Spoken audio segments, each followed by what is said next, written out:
Dans votre lettre, donc, on fait effectivement une relecture et puis arrive la deuxième partie où effectivement vous revenez un petit peu sur tout ce que nous avons traversé, les crises de l'Église, la baisse du nombre de catholiques, qu'est-ce que ça veut dire être chrétien hier, qu'est-ce qu'être catholique aujourd'hui. Et en même temps on sent comme un constat, une volonté de constat, une volonté d'honnêteté ou de transparence, je ne sais pas comment on peut appeler ça. Et en même temps, on ne vous sent pas forcément accablé, comme vous le disiez tout à l'heure.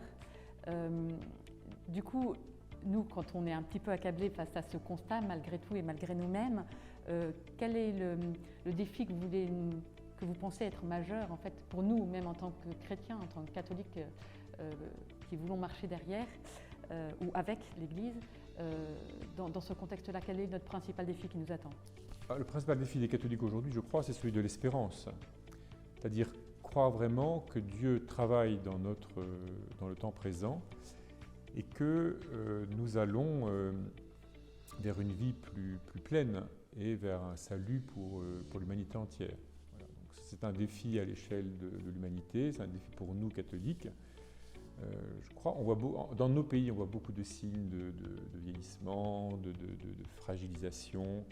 Nous avons traversé des crises difficiles, c'est un peu nous y sommes encore. Donc tout ça, moi je crois qu'il faut le regarder en face et oser se le dire, et c'est ce que j'essaie de faire. Mais néanmoins, notre espérance doit être plus forte que cela, parce que notre foi est vraiment dans le Christ, mort et ressuscité. Donc il faut passer par le vendredi, le samedi saint pour entrer dans le dimanche de la résurrection. Et je crois profondément que si nous persévérons vraiment dans la foi et l'espérance, eh bien, nous découvrirons que Dieu nous amène à plus de vie. Alors, il ne faut pas forcément s'imaginer des succès mondains de l'Église, quantifiables, mesurables. Ça nous rassure, ça nous ferait du bien. Nous avons vécu un beau moment de ce genre à Marseille, et il faut vraiment, voilà, il nous a été donné, et ça n'est pas pour rien. Il nous faut croire vraiment que cette joie que nous avons vécue à Marseille, elle ne nous trompe pas, elle dit quelque chose de ce qu'est l'Église réellement, telle qu'elle est aujourd'hui, et de ce que nous vivons. Et pour ma part, je dois dire que c'est la joie que je vis chaque dimanche quand je vais célébrer la messe un peu partout dans le diocèse, et que je vis un des moments qui pour moi compte le plus, c'est le silence de la consécration et la force de l'assemblée qui chante par lui, avec lui et en lui à la fin de l'Eucharistie.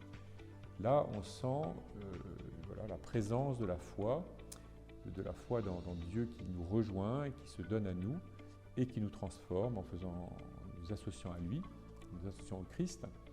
Et là, il y a une force d'énergie, d'espérance qui dépasse toutes les contrariétés que nous pouvons rencontrer.